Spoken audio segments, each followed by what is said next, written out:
So here we are at Dubbo.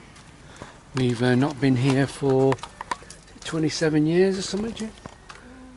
Something like that, 94, 95 or whatever, and changed incredibly. Obviously massive massive expansion of the town, especially around near the river. But parts of the old town are still there. So we had a lovely walk round yesterday, found a couple of nice little old pubs, had a couple of beers and a wander, and I know we said we're going to the zoo tomorrow. No, we're going to the zoo today. So we're going to the Western Plains Zoo, Dubbo, and it's like, I think it's a bit like Knowles, the safari park type thing. You actually drive through and you stay in the vehicle, so you don't get eaten by the lions, but we'll take a vid shot of it anyway. So we'll see you at the zoo, and we're going to stay all day, by the way. Taronga Western Plains Zoo. I'm not sure whether you walk round or you can take your car and drive round, but we'll see in a minute because we haven't quite got in yet. Apparently it's 5 kilometres, so I think we'll be driving somehow.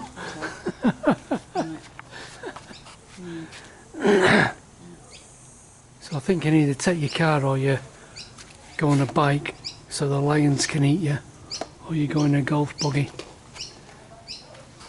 Mr. Meerkat encounter. There you go. We'll see you later. See you in a bit.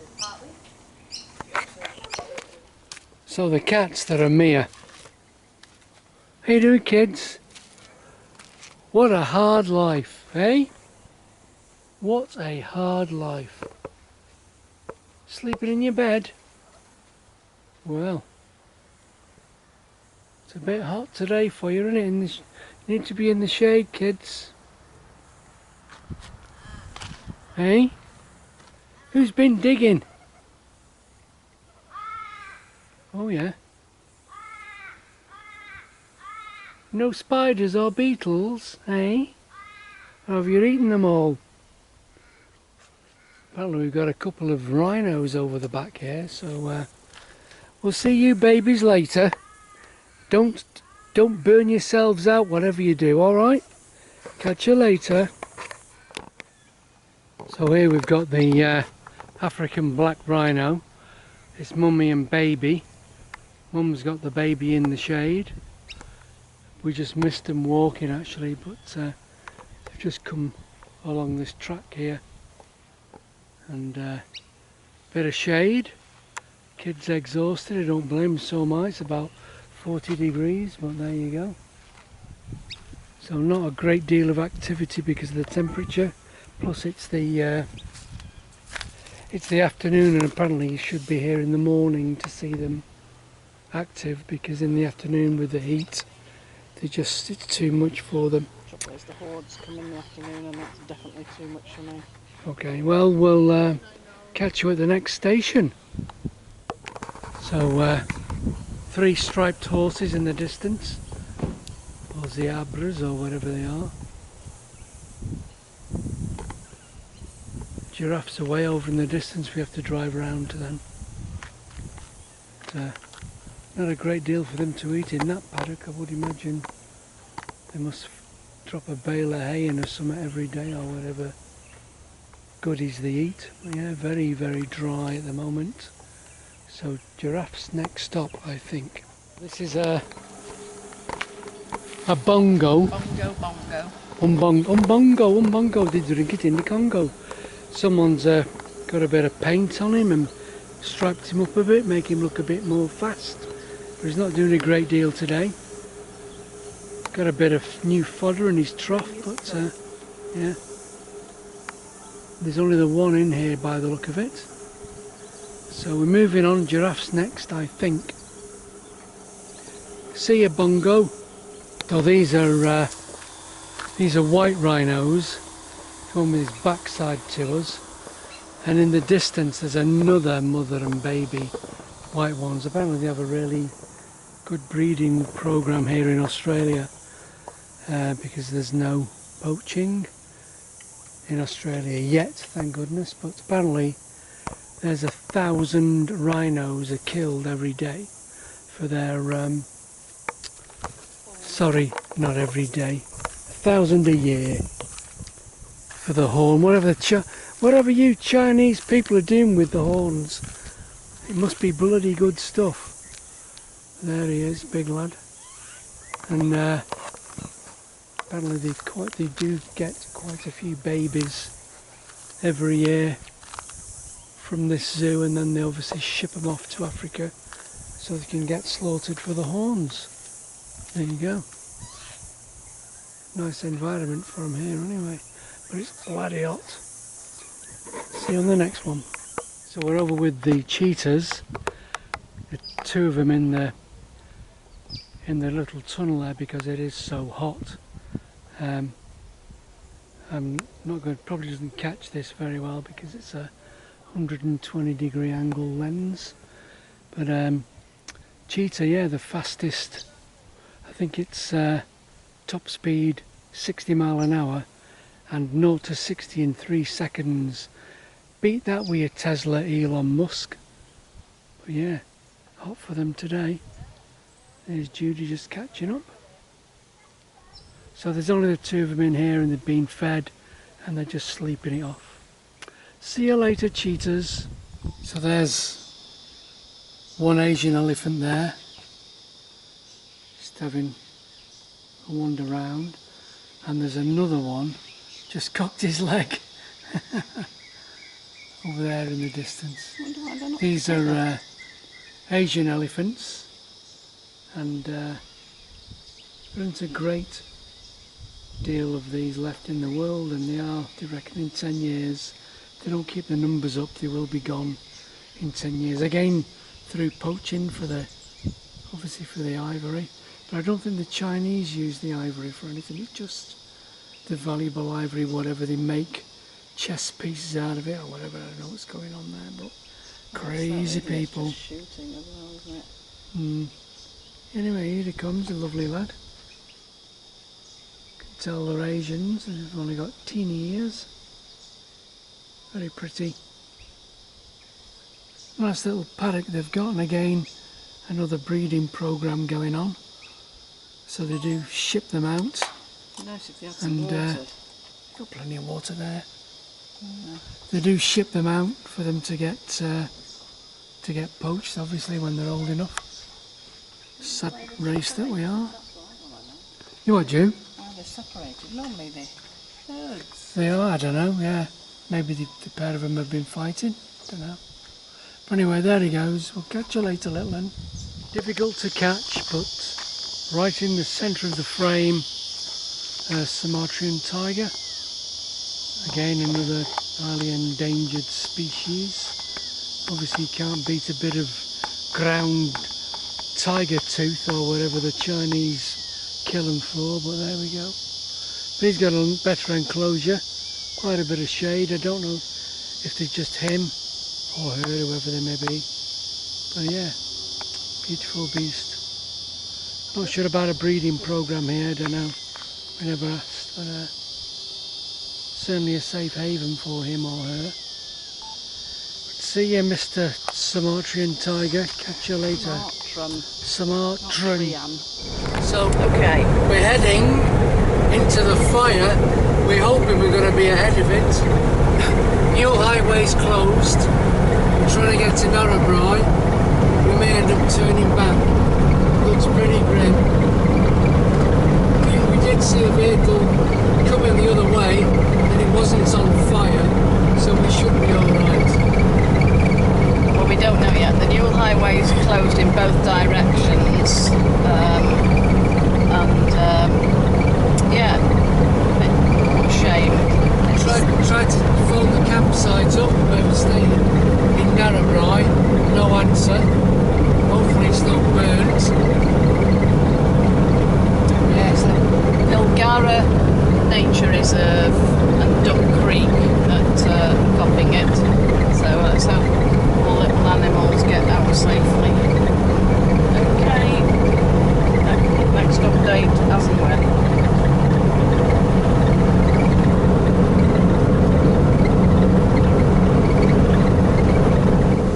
not really sure exactly where we are, but we've picked another road.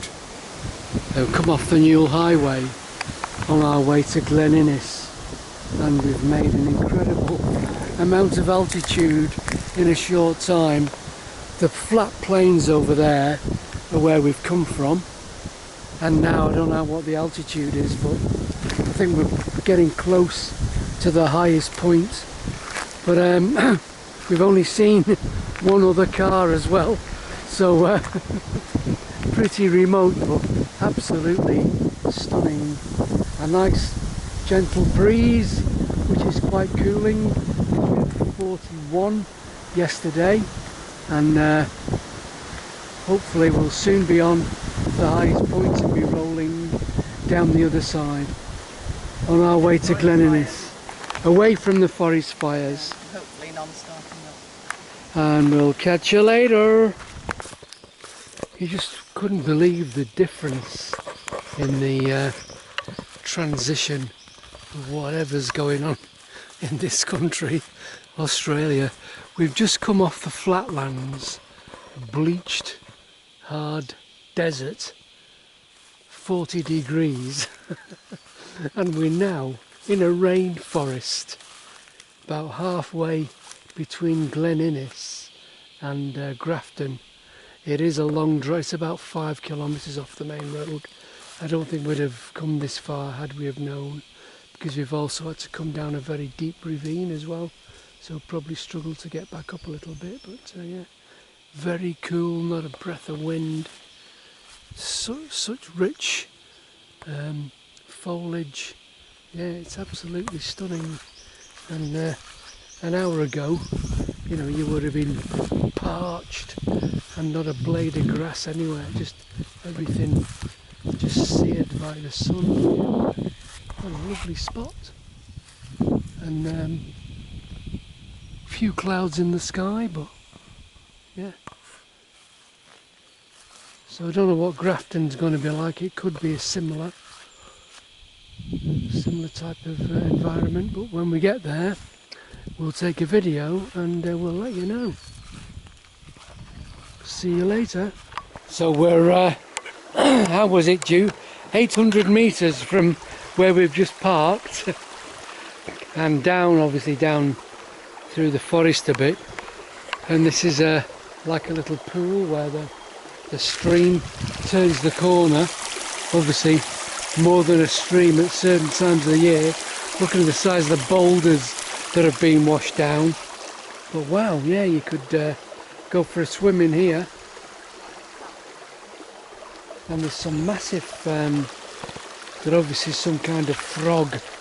There's some massive tadpoles I just saw. Whether they've all scooted off now, I don't know. They've all moved. Oh, there's a couple. I just kind of like disturbed the water a bit. There we go. Some big tadpoles, whatever they're going to grow into. Toads or frogs or whatever. Yeah, what a beautiful spot, and some really unusual birds. Yeah. And we've not seen another person yet.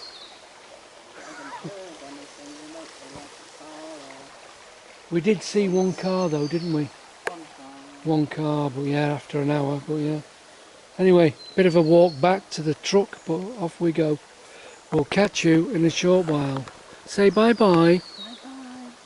So we've just come up from that pool, right down the bottom of that gully, as far as you can go. Obviously the water right at the very bottom. Probably about a kilometre, 1,000 metres up. And look at this. Just absolutely stunning. Wow. Not another human being for miles and miles.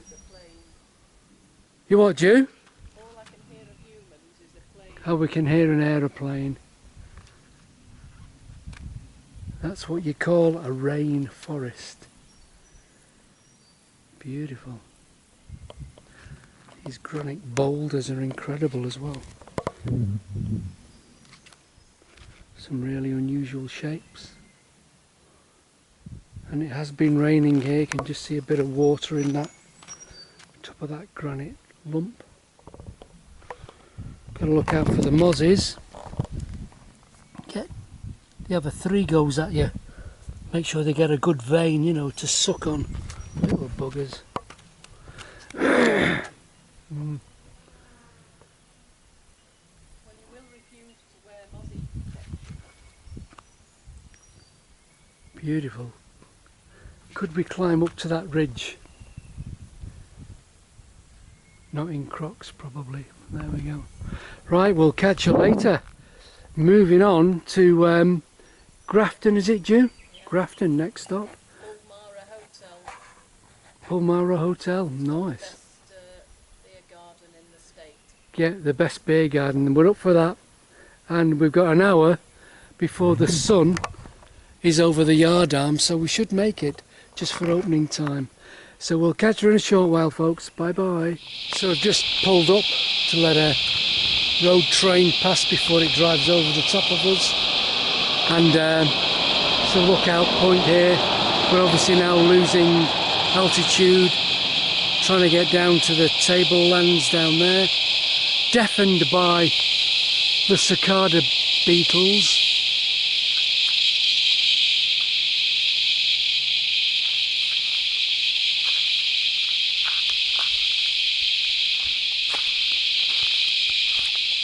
Warming up a bit as we're dropping down. A few degrees warmer already. So hopefully Grafton within the hour. We'll see you later, folks. We're recording. Okay, so we're coming out of the centre of Grafton into South Grafton, and we're just going over the Clarence River. So it's just a small river, isn't it, right? Oh yeah. Yeah, nothing to speak of. Wade across it, probably. Yeah. So, yep.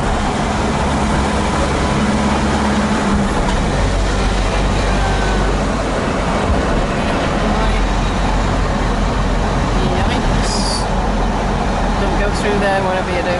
It wants painting. Yeah. I think I'd sooner go on the bigger one.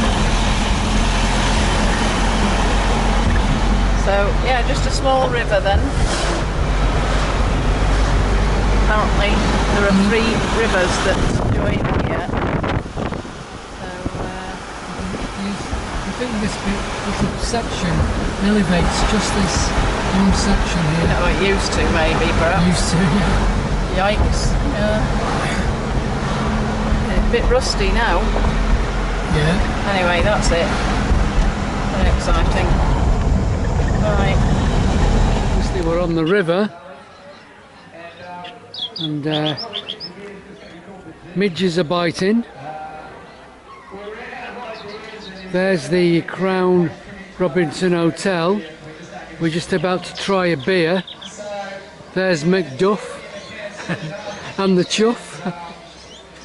So, and then we're off back to the campsite to get our head down for the final push back to the coast tomorrow.